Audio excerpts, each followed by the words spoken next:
Hi, welcome to the Pursuit of Truth. Last night, all I was thinking about was the tiny fighter, whose name is actually Annabelle. Annabella. Maybe it's Annabella, actually Annabella. That I talked about in the last Pursuit of Truth. I found her from Repko's Ghost Hunters. They had done I think some charity things for her, and they were announcing that she had passed away. And so I was reading through that, and then I was reading from the actual Facebook account that's from, and I was reading some of those things, and they were just, last night, at night these days, well, historically actually as well, I've always found it very difficult to sleep. So I often ponder of things, and I don't like it when death and sorrow comes into my head, but it often does at night. And this time it was thinking about this poor girl who, I think she was only 7, who had cancer and fought very hard by the sounds of it.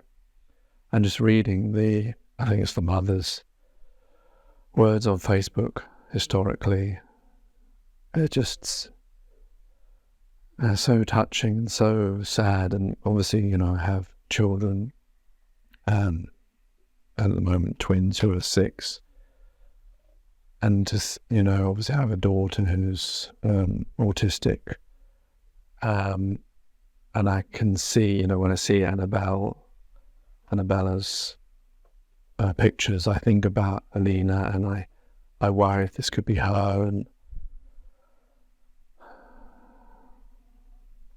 I don't know, it's just, so I was going to read them out to you. And I was thinking to myself that night, I was thinking, why is it we communicate? I don't really know. Why is it this has touched me? Why is it that I want to read them out as part of the Pursuit of Truth? I don't know. I guess it's because I felt this sadness from this and this sorrow, and I want to share it because I don't know why I guess it's touching. Why do we as human beings want to communicate these things? Because it doesn't actually help, does it? But I suppose it communicates so that maybe it's so that we can understand. And I don't know. It's really confused me of why it's touched me and why. And there's many of these stories on Pursuit of Truth that have been on national media that I've covered on here and talked about, but it's just, I'm now reflecting on what is the reason for communicating it. But I guess it's because when you feel some sorrow, you want to not share it, but want to express it because you feel it's so sad that everyone needs to hear about it. I don't know, but anyway, I'm going to try and read these out. So this one was dated the 15th of December 2023. When I ask how long, the doctors tell me there's no way of knowing. That's why you just need to enjoy every day with her. But how? When I know she's leaving me so soon, how can I enjoy anything? Even sleep robs me of her. I spend my dreams searching room after room for her. Annabelle, where did you go? But she's nowhere to be found. Every time I turn a corner, there's nothing but her toys left. Where she dropped them, total emptiness. The only thing I can find are my memories of her. I always wake to sweet sweat dripping off me and tears falling down my face. She's right next to me, but it brings no comfort knowing that the terror I just dreamed up will be my reality way too soon. It's the most evil form of torture, watching your child fade away.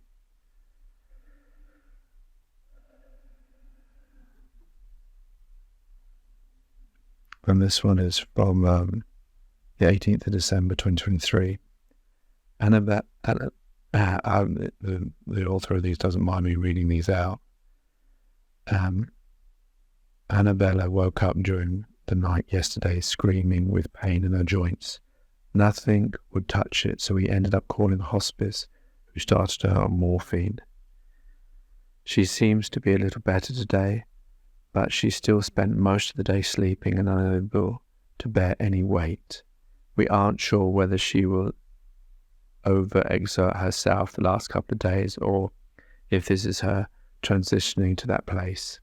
Either way, we are in so much pain watching her pain and wishing it were ours. I honestly have no idea how I'm going to make it through this. I know so many of you are already praying, but extra prayers for her comfort and for Blake and I to make the best decisions possible for her would be so appreciated. The 19th December, 2023. Annabella has shown some great improvement over the last 2 days, and we're so very thankful. She's able to walk small distances and is down to 1 or 2 doses of morphine a day. While she did have joint pain caused by leukemia, we believe she may have overexerted herself playing so much, which emphasized the pain. Luckily, we have the medication to control it when it happens again. Passed out from the pre-meds before her platelets transfusions day. Look at the dark hair regrowth. 21st December 2023. Last night, Annabella's breathing changed. She was holding it for over 10 seconds and then gasping. She was having some other unusual symptoms as well. The hospice nurse came out and was concerned that she may have been transitioning and that her heart was failing. Thankfully, after just 1 night in the hospice house, they determined she is not yet transitioning. She is having some new apnea symptoms, which are likely caused by a slow decline mixed with some heavier medications, but the time isn't yet.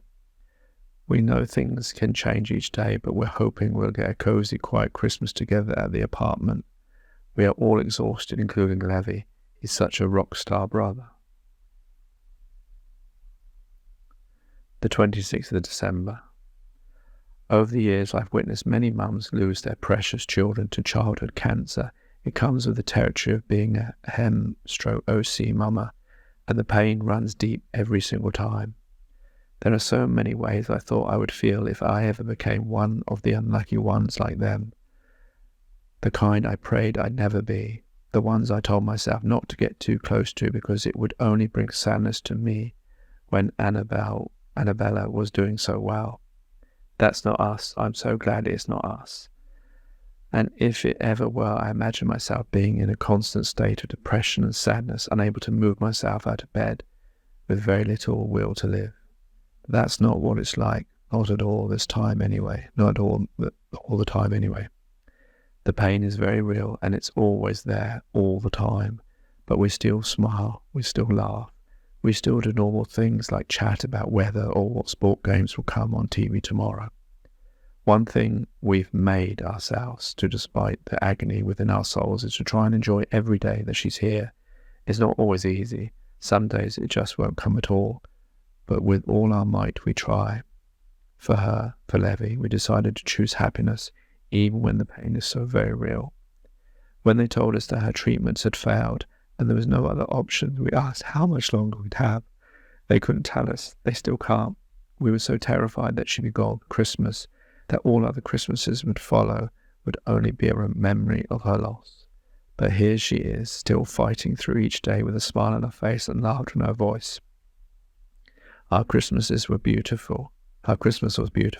Family came with presents, food, and so much love, and left with memories in their hearts. We shared tears, hugged, stories, and laughter.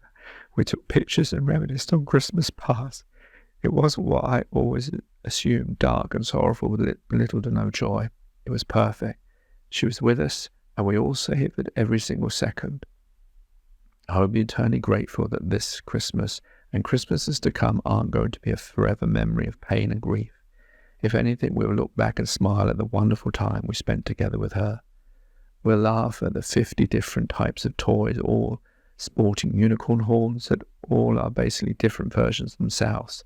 Her rendition of Jingle Bells and the way she says Merry Christmas will echo through our minds. Yes, she will be so very missed. We will cry, we will feel anger, the sadness will run into every single fibre of our being. Christmas will never ever be the same for us again.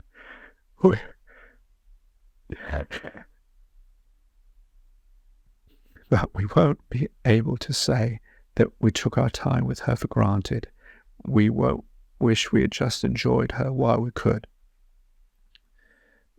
Because we're choosing because we're choosing happiness. Every day comes with the option to choose happiness. I'm not saying it'll be easy. It will never be easy, but we can try our hardest to appreciate what we have whilst we have it. Thank you for every person who texted, called, messaged, and sent love and prayers. We're so thankful to be thought of during your busy days.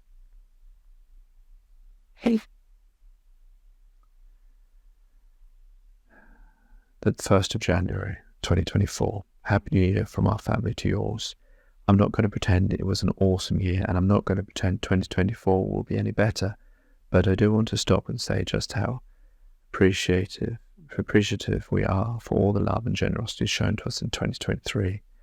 We began this journey on March the 6th, and almost every second after has been a roller coaster of pain and fear. One certainty we've had all along the way is all of you.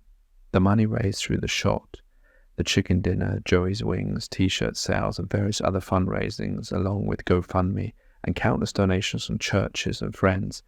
I have been able to stay home from work with her. We've been able to live locally to Shan so we can sustain her with life-saving blood. There is no way we could have done that without all of you. Thank you for all of the blood donated. While it doesn't go directly into her body, it does go directly to her and others in situations similar. Thank you for the meals when we've been lucky enough to go home, and for the meals sent to our apartment on nights we were so exhausted. Thank you for being the ears I needed and the shoulders I leaned on through reading these posts on here. This is my relief. Writing gets it all out, and I'm so grateful I have a medium in which to do so. Thank you for every gift sent to her and Levy. I haven't always taken the time to say thank you, which I regret, but the smiles and happiness it brought to both of them was an even bigger gift to me. Thank you for the cards and messages within. If you've been following since her first cancer journey, you know that I saved them to create a beautiful piece of art. Every card is loved, saved, and cherished. But over absolutely everything else, thank you for your prayers. We could not go on another day without the comfort of God, and knowing that He will take care of us no matter what happens. There are days I swear I can feel all the prayers surrounding and comforting us. Thank you for a 2023 full of everything we needed. Thank you for taking care of us.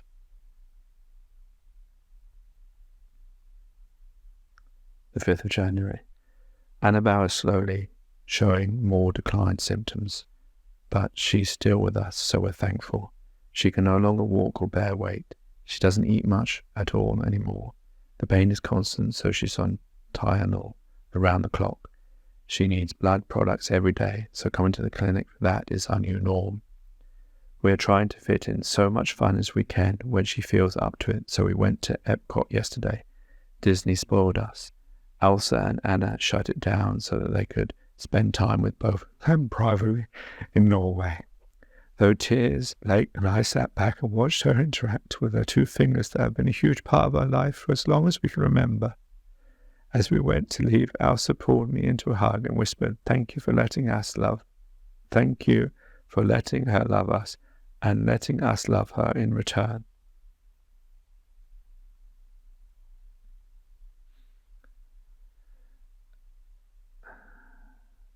Eighth of January.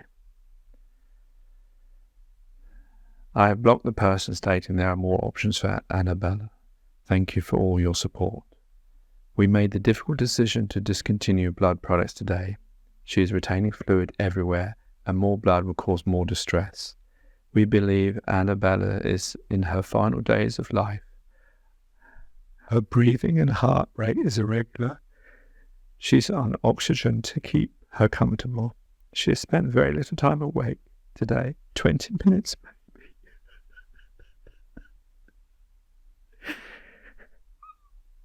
We will be spending this time beside her, listening to her favourite lullabies and giving her all the hugs and kisses we can. We are just totally devastated. Here's a picture from yesterday while she was feeling good. And it's her with I think it's a toy cat.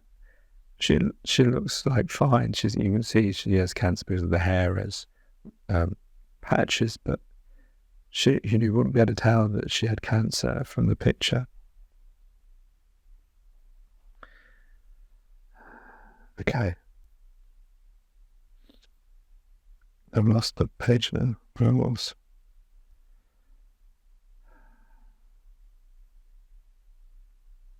This is from 6 days ago. It doesn't have the date anymore. Annabelle had a comfortable night and we were able to get some rest. She still goes through moments of awake time where she's alert and responsive. We're thankful for those moments. 5 days ago. We had 5 minutes of old Annabelle, last night. She was her funny, silly, happy self before drifting back off into her sleep. Blake said she saved it just for the two of us. I'll remember it forever and ever. She remains the same as yesterday. Thank you for all the check-ins, prayers and love. On the picture, it's like she's reading, I guess that's with her father. There's an oxygen mask resting on her chin, but she's not wearing it. She's reading, looking at the pictures of this book. I'll use this picture as the one for the image for Pursuit of Truth, if that's okay. But she looks so fine and awake, you wouldn't be able to tell there was anything wrong with her. It just feels so unfair that she would only have moments of lucidity. The pain 3 days ago. Annabella is still with us. She doesn't appear to be in any pain. We turned the oxygen up to help her breathing. Thank you for all the texts and messages checking in.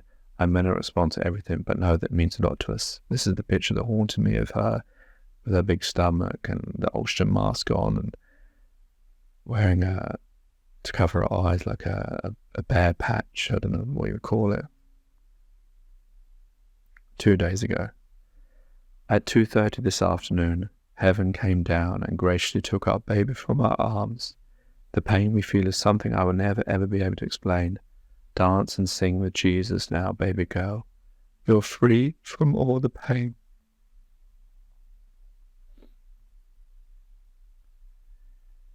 One day ago, 7 candles for our forever 7-year-old. We love and miss you forever and ever. And then it's talking about a service that's going to be held.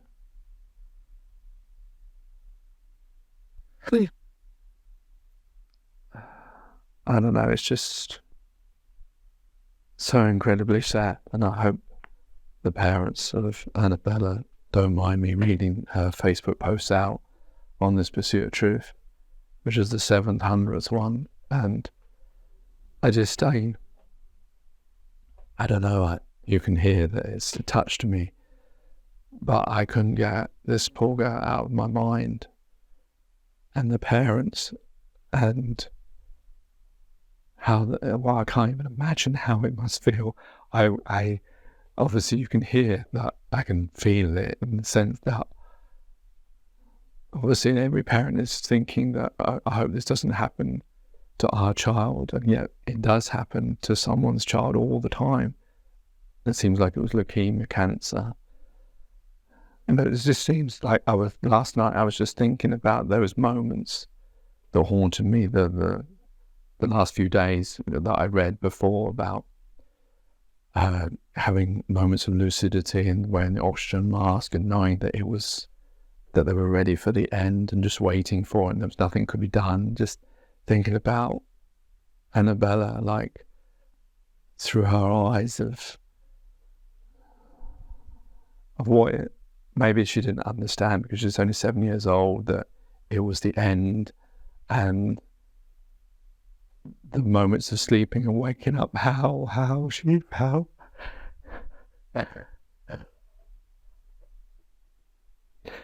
the parents obviously who are aware of what's happening, and to know that at one moment the child is alive and then the next they're gone forever. It just seems so cruel, death and life in that sense that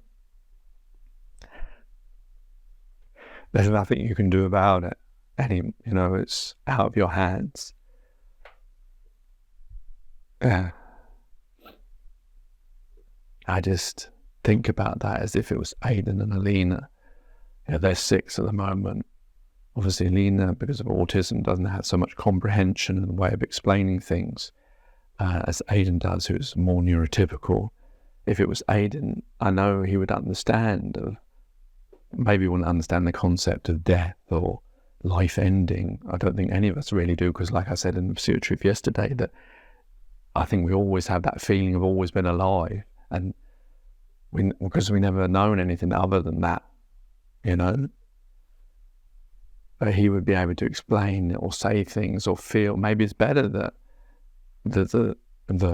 this girl, I don't know how much her Down syndrome's affected her, whether she could communicate too much or how much her comprehension was.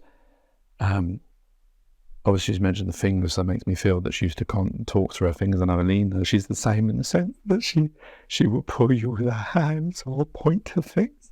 She would say a few words, and just to think that if that was Alina going through this, and whether she knows that she's never going to see her parents anymore, or knows she's never going to see her brother or be able to enjoy number blocks.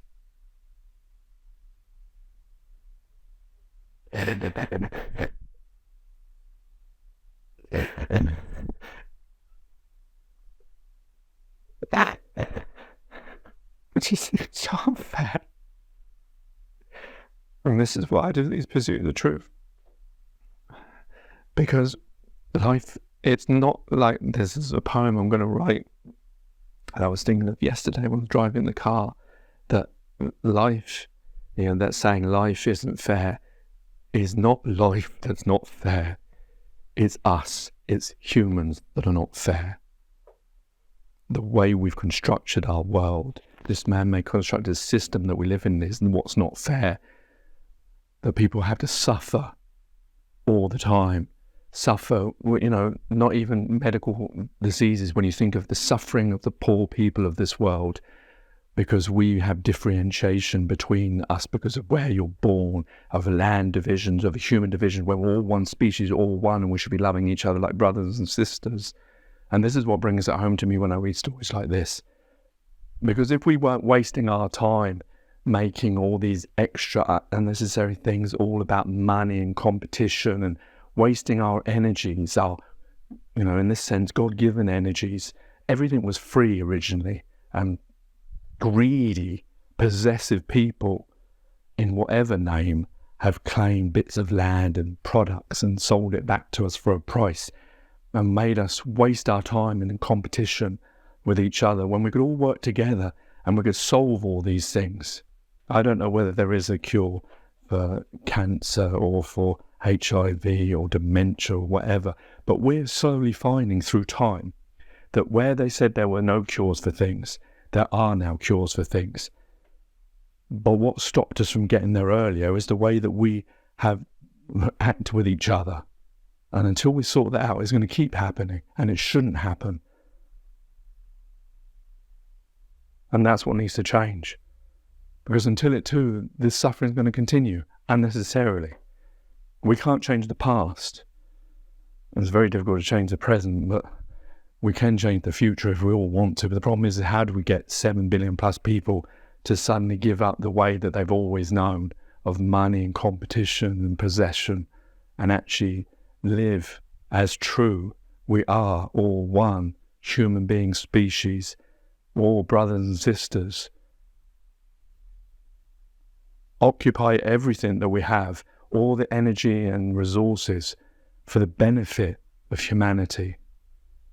Take care, take it easy, God bless, and peace.